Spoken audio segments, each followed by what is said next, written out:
Здравствуйте, дорогие друзья! Я рада вас приветствовать на моем канале. Сегодня в данном видео я показываю два рецепта очень быстрых, необыкновенно вкусных и ароматных куличей, которые готовятся буквально за 1 час уже вместе с выпечкой. Куличи не крошатся, готовятся без дрожжей. Второй рецепт я даже буду показывать тесто без использования яиц. И получатся они необыкновенно вкусными, нежными, долго очень не черствеют, очень ароматные и очень достойные, как идеальная просто замена дрожжевой выпечки. Кто не переносит, допустим, дрожжи, кто не употребляет дрожжи в пищу вообще. И также для тех, у кого абсолютно не будет времени выпекать дрожжевые куличи, а кто-то хочет побаловать свою семью именно домашней выпечкой. Все покажу и расскажу в данном видео. Готовится очень просто они и очень быстро. Сначала готовим первый вариант куличей с добавлением яиц. 5 яиц среднего размера, щепотку соли туда добавляю, 16 грамм ванильного сахара, либо же ванильный экстракт можете брать. Взбиваю слегка до появления пены и добавляю туда сейчас постепенно 250 грамм сахара. Сахар вы можете здесь увеличивать, можете уменьшать. Все зависит от вас, какой сладости куличи вы предпочитаете. Сразу говорю, конечно же, это кексовое такое тесто творожное с очень большим количеством творога. Но кто не переносит дрожжи или кто не хочет возиться с дрожжевым тестом или боится его, это идеальный, просто отличный вариант. Яичную массу я взбивала не более 3 минут. 80 грамм растительного масла без запаха и 80 грамм сливочного масла, растопленного, ни в коем случае не горячего. 500 грамм творога пастообразного я добавляю. Можете даже и лучше, может быть, в этом рецепте взять обычный творог крупинками, пробейте его тогда предварительно блендером. В куличи обязательно добавляю аромат рома. Вы же можете туда пару столовых ложек коньяка или очень ароматного алкоголя добавить. Это все на ваше усмотрение. Я, как правило, добавляю ромовый ароматизатор. С ним выпечка кажется уже на вкус более сдобной. Любые пряности можете добавлять. Вот на данном этапе цедру лимона, цедру апельсина, любые цукаты, все, что вам нравится. Просеиваю туда 400 грамм муки в общей сложности. Тесто не должно быть здесь забито мукой, не нужно здесь добавлять больше муки. 20 грамм разрыхлителя тоже обязательно просеиваем. Туда же я просеиваю 1/4 чайной ложки соды без горки, то есть буквально щепотку. Все это перемешиваю. Завершаю сейчас добавление муки. Просто для теста будет очень тяжело, если мы будем всю муку вводить сразу.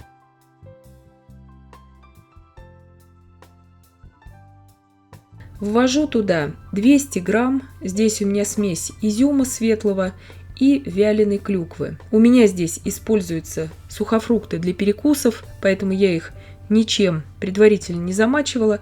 Если у вас сухой изюм, следует его замочить. Конечно, изюм предварительно можно было замочить в роме, но опять же тогда это будет не быстрый рецепт. Здесь я показываю рецепт за час. У меня будет 5 формочек по 9 на 9 сантиметров в диаметре и в высоту. Выкладываю примерно, очень трудно сказать, примерно по 350 грамм теста в каждую формочку. То есть чуть повыше половины формы. Не выше. Тесто очень хорошо поднимется. Вот так ложкой, смазанной растительным маслом, разравниваю, убираю выпекаться примерно на 45-50 минут при температуре 170 градусов Цельсия в заранее разогретой духовке на 2 уровне снизу. То есть не на среднем уровне, а на 2 снизу. Я их переставляла уже под конец местами, потому что где-то духовка у меня пекла сильнее с одной стороны, с другой более слабо. Вот еще в очень горячем виде я разламываю, едва дотрагиваюсь до него, потому что невозможно, обжигает руки. Вот такой пышный он получается, полностью пропеченный, не клеклый. Очень удачный и очень простой рецепт. Он, конечно, по вкусу более напоминает кекс.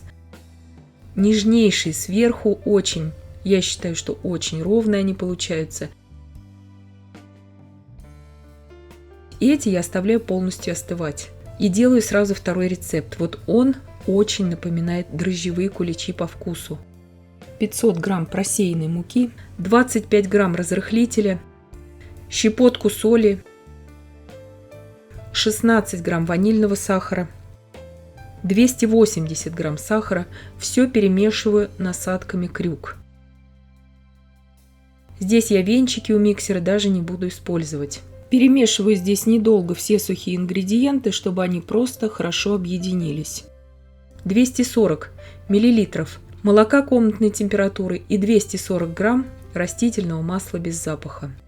Также я туда добавляю 400 грамм пастообразного, здесь нужно брать, творога, либо же пробейте творог блендером перед этим или перетрите через сито.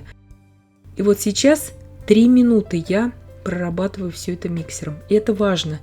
Это так называемое немецкое тесто Quark-Ölteig, то есть это тесто творожное с добавлением растительного масла. Вкуснейшее, очень часто используется даже для быстрого приготовления рождественского штоллена. Также 200 грамм сухофруктов этих я добавляю. И сразу же ничего здесь не жду, раскладываю по формочкам. Так как много здесь растительного масла, я формочки даже ничем не смазываю. Также чуть выше половины формы я заполняю тестом. Духовка также разогрета уже на 170 градусов Цельсия. Разравниваю также ложкой. Здесь у меня будут 4 формы по 9 см в диаметре и 1 форма 7 см. Выпекать буду примерно 45 минут. Я их в заранее разогретой духовке при температуре 170 градусов Цельсия на режиме верх-низ без конвекции на 2 уровне снизу. То есть не на среднем уровне, а на 2 снизу. В среднюю формочку, в маленькую немножко многовато теста положила, разломы будут большие. Они выпекаются с разломами сверху. Но на вкус они вот именно вот эти куличи на тесте творожно-масляном без добавления яиц больше всего напоминают дрожжевые куличи. Если вы хотите, чтобы они максимально напоминали именно дрожжевую сдобную выпечку, обязательно во все эти творожные куличи нужно добавлять ромовый ароматизатор, либо же очень ароматный какой-то ликер, то есть ароматный алкоголь. Вот такие они нежнейшие, когда они еще только невозможно горячие. Я едва могу их держать в руках, настолько они горячие. Дала им полностью остыть сейчас. Их можно также остужать и в холоде, и в холодильнике, когда уже можно их в холодильник убрать. С ними ничего абсолютно не происходит. Выпечка нежнейшая, хотя яйца мы туда вообще не добавляли. Вот такие вот они пышные получаются.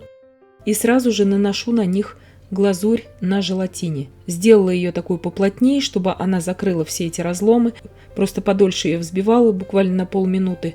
Как приготовить эту глазурь на желатине, есть подробнейшие видео на моем канале с разбором ошибок, какие могут быть. Ссылку я вам сразу же сейчас оставлю в описании к данному видео. Украшаю очень быстренько, что у меня было под рукой. Безе такие, бабочки из вафельной бумаги. Кстати, сразу хочу сказать, вафельная бумага на желатиновой глазури держится превосходно.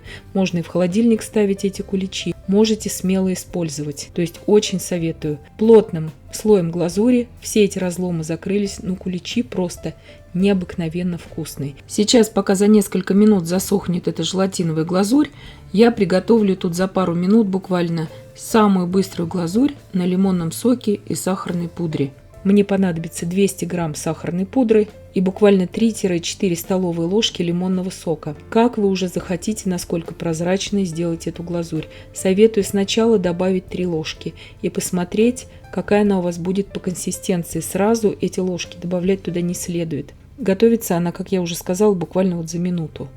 То есть в сахарную пудру постепенно добавляем по чуть-чуть совсем лимонного сока и смотрим по консистенции. Когда она дойдет, эта консистенция, до нужной нам, останавливаемся с лимонным соком, вымешиваем, чтобы не было комочков. Сразу же наношу на куличи. Куличи должны быть полностью остывшими для любой глазури. Не нужно бояться, что она так вот размазывается, как бы вот с усилием. Это нормально.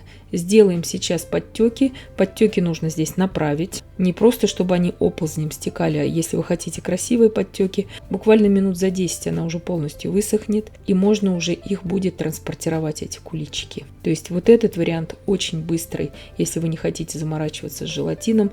Также вместо лимонного сока вы можете использовать молоко, конечно же, для этой глазури, но с молоком она будет более прозрачная. Знаю уже из многолетнего опыта такая глазурь. И лимонный, я считаю, здесь вкус, он очень хорошо оттеняет вот именно вкус самих этих кексов. Конечно, это кексы. Куличи, они издревле готовятся именно на дрожжевом тесте. Но вот этот вариант второй куличей, который я вам показала, без использования яиц в рецепте, очень напоминают именно куличи на дрожжах. Вот эти, они больше как кексы такие, а вот второй вариант больше как дрожжевое тесто по вкусу. И для этой глазури в первую очередь, и также для желатиновой глазури, сразу же все посыпки и украшения нужно готовить заранее, потому что застывает она моментально, эта глазурь. Ровно на 4 таких куличика 9 см в диаметре мне хватило плотным слоем нанести вот это количество глазури на лимонном соке и из расчета порции на 200 грамм сахарной пудры. Она уже у меня практически застыла. Вот эти нежнейшие куличи на твороге, второй, который вариант. Глазурь на желатине также моментально у меня застыла. Ссылку на приготовление идеальной этой желатиновой глазури я оставлю вам в описании к данному видео. Здесь первый кулич уже застыл. Вот эти последние, которые я наносила, еще немножко подлипают. Это на лимонном соке. Здесь глазурь еще внутри не до конца застыла на желатине. Нежнейшая глазурь. Посмотрите, какой разрез шикарный. И это без использования яиц. Очень ароматные. Здесь, как я уже сказала, любые ароматизаторы по вкусу можете добавлять. Любую цедру цитрусовых, любые сухофрукты, любые цукаты. Я показываю просто мой вариант, обязательно ромовый. Аромат добавляю, чтобы выпечка пахла именно торжественно, с таким богатым, сдобным запахом была. Нежнейшие, они не крошатся, смотрите, когда мы их нарезаем. И готовятся вместе с выпечкой буквально 1 час. Это без преувеличения. Конечно же, большие формы для этих куличей, для выпечки этих куличей по 13 сантиметров я не советую здесь использовать. Все-таки творожное тесто, оно больше идет именно на маленькие формы, 7-9 сантиметров в диаметре. Я всех сердечно поздравляю с великим наступающим праздником Воскресения Христова и всем от всей души желаю искренне удачной пасхальной выпечки.